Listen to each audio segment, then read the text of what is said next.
Jemaat yang dikasihi oleh Tuhan Yesus Kristus, Hosea, Nabi Tuhan dan keluarganya menjadi gambaran tentang apa yang Tuhan pikirkan terhadap Israel. Keluarga Hosea adalah gambaran tentang apa yang Allah rencanakan kepada orang Israel. Ada Israel, ada Yehuda, seperti yang kita ketahui bersama. Setelah Salomo mangkat diganti anaknya Rehabeam, kerajaan Israel pecah. Israel Utara dan Israel Selatan. Israel Utara yang terdiri dari 10 suku disebut Israel, dan Israel Selatan yang terdiri dari 2 suku disebut Yehuda.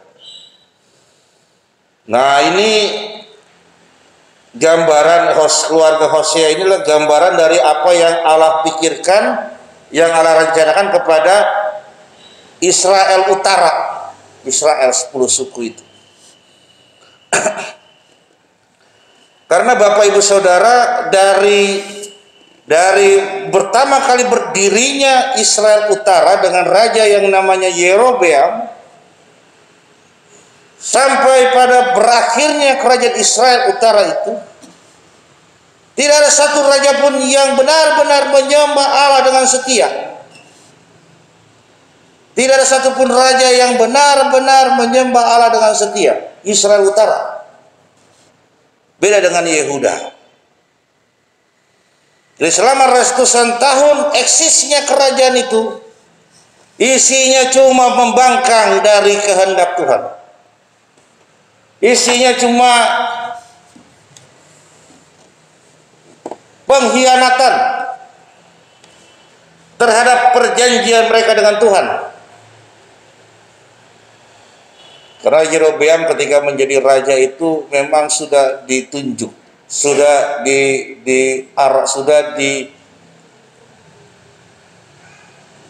menerima firman Allah bahwa memang Yerobeam akan menjadi raja Israel Utara. Artinya sudah menjadi kehendak Tuhan kerajaan itu jadi.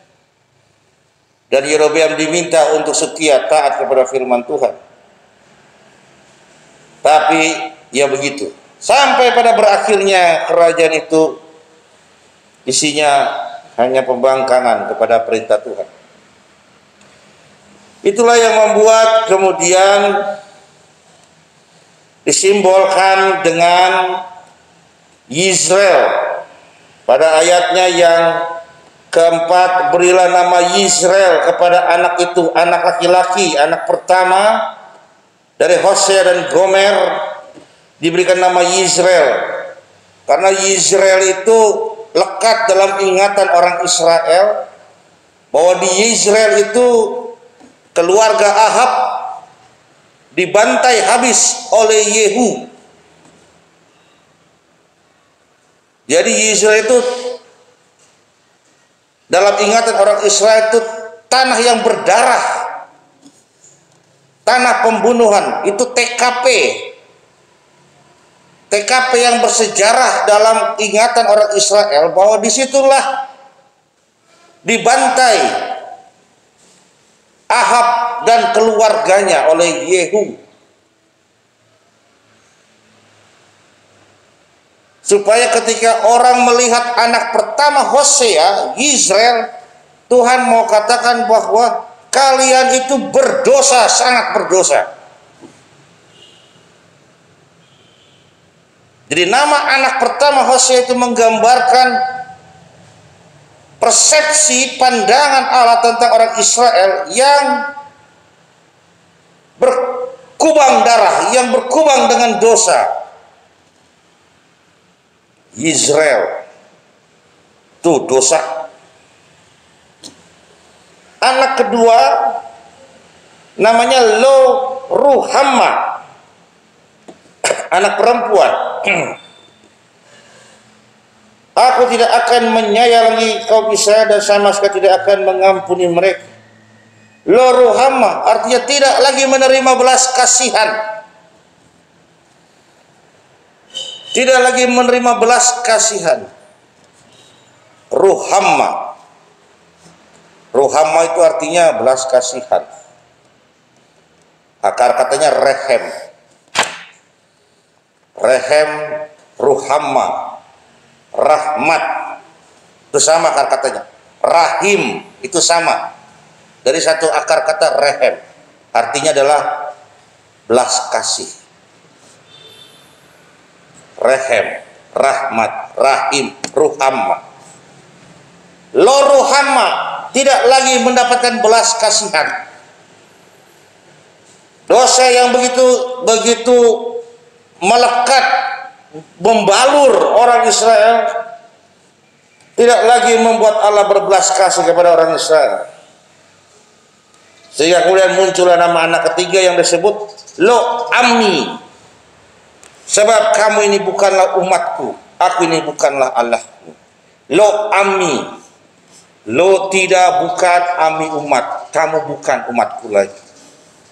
Jadi diputus perjanjian itu.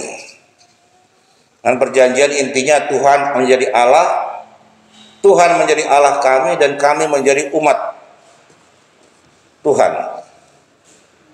Tapi dosa yang begitu melekat, yang itu mengeras dalam tubuh orang Israel, dalam sejarah kehidupan Israel, membuat Allah lagi tidak punya belas kasihan kepada Israel, sehingga akhirnya memutus perjanjian antara Allah dan Israel. Jadi Hosea punya keluarga adalah gambaran daripada apa yang ada di pikiran Allah, apa yang Allah rencanakan bagi umat.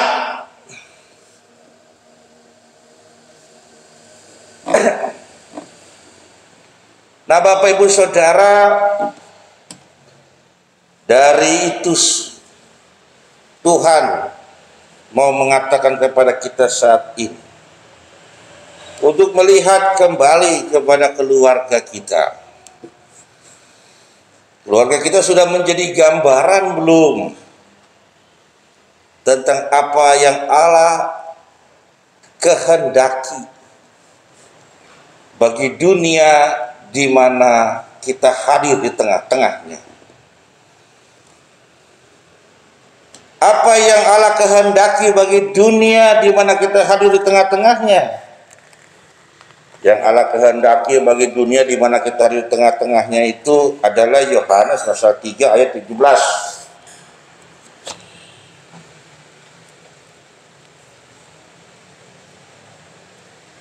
Yohanes 3 ayat 17 berkata,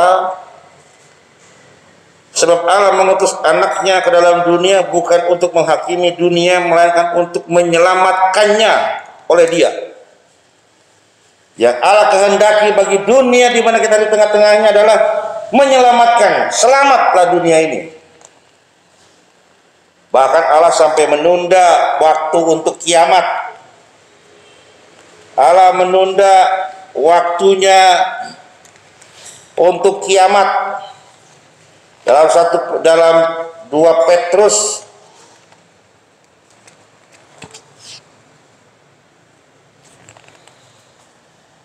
dikatakan, 2 Petrus pasal 3 ayat 8, 9, akan tetapi saudara-saudaraku yang kekasih, yang satu ini tidak boleh kamu lupakan, yaitu bahwa di hadapan Tuhan satu hari sama seperti 1000 tahun, dan 1000 tahun sama seperti satu hari.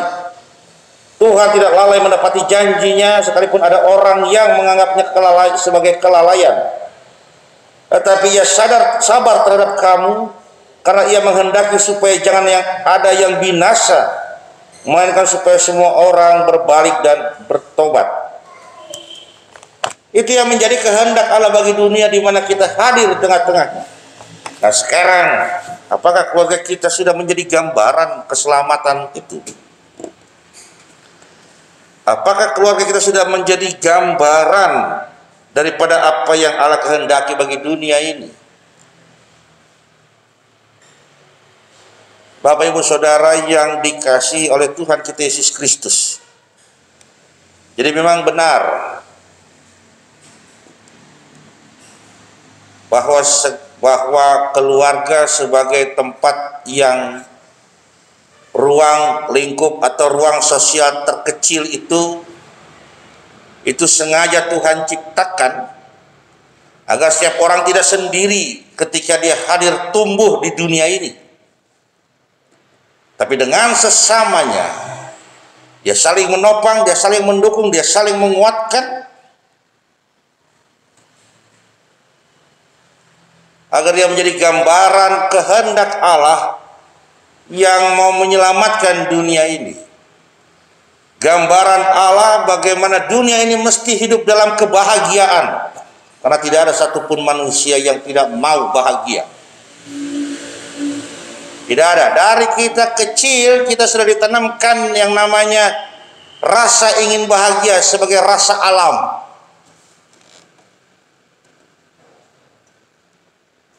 Itu tidak ada rasa itu pada makhluk hidup yang lain, cuma ada pada manusia. Dari kecil sampai tua manusia cuma ditanamkan satu rasa, dan itu jadi orientasi utama kita. Bagaimana caranya kita mau bahagia? Bagaimana supaya kita bisa bahagia? Jadi orang kemana-mana sekarang, orang semua kita itu selalu mengejar kebahagiaan. Dan sarana untuk bahagia itu Tuhan hadirkan keluarga.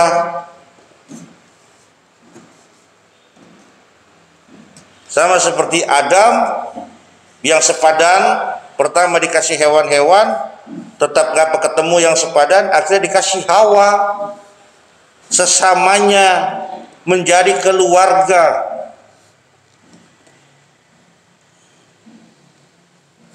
Oleh karena itu, hidup keluarga, hidup dalam relasi dengan sesama, juga hidup dalam persekutuan, itu tidak bisa ditinggalkan, tidak membuat kita bahagia kalau kita menyingkir dari relasi-relasi yang seperti itu.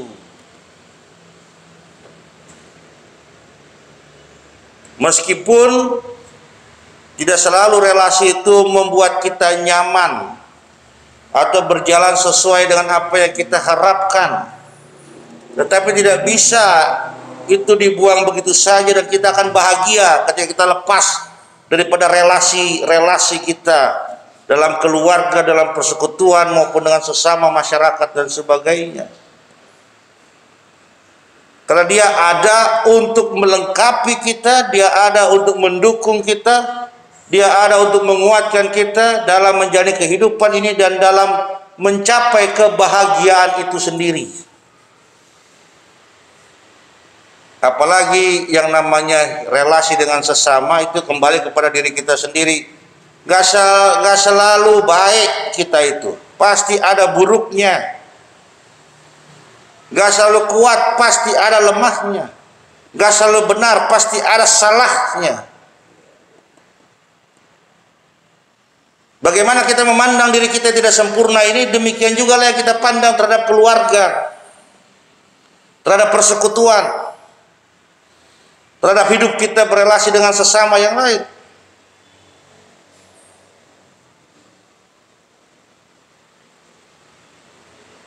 Dengan kita menyadari kekurangan, kelemahan, keterbatasan itu,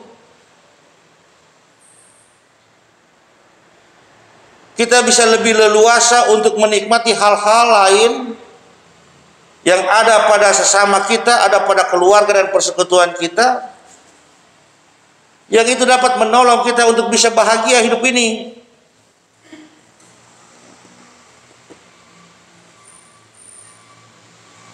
Artinya jangan selalu dengan berpikir bahwa apa yang kita kehendaki dan harapkan itu harus terjadi.